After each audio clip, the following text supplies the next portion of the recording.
Hello everybody and welcome to Looking at the Test.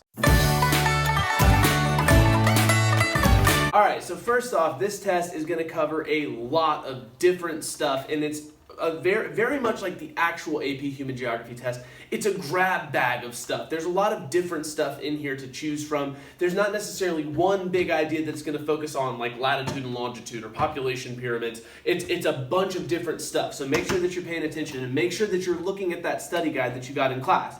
So first off, I see a question here where you'll need to differentiate the difference in absolute and relative location. As always, there are going to be questions about distance decay and time-space compression. I see something here about the frequency of occurrence of something within a specifically defined area. That seems like it would be pretty important. I also see here a question about the built environment versus the natural environment. I see some stuff here about map projections. As always, there's going to be map projection questions.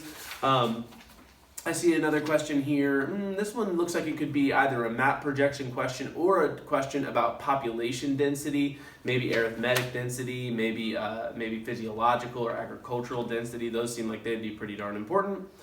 Then I see a question here about geographic models. I see a question here about the use of satellite imagery. That seems like it might be pretty important to know.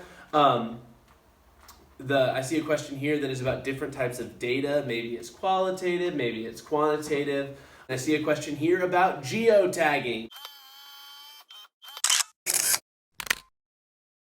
Ooh man, another question about population density. Maybe it's arithmetic, maybe it's physiological, but you're definitely going to want to know what it means whenever you have more people crammed onto land and how much land they're using. You're going to want to know those different types of population density. I see a question here about an early civilizational hearth. Ooh, I see some demographic transition model questions. I see multiple population pyramid questions. That are very, very interesting and possibly not terribly difficult, but I mean, you're going to need to pay close attention to them. Some questions here about the Columbian Exchange. Another question about early agricultural hearths. That's going to be pretty important to know.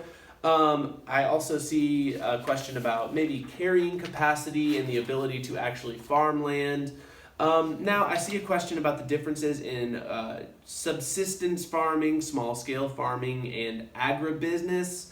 And now finally I see something about agricultural regions and why certain products come from different agricultural regions. Now, you do have an FRQ on there, but I'm not going to tell you about it because that would kind of defeat the purpose of the FRQ. If you have any questions, please let me know. Good luck!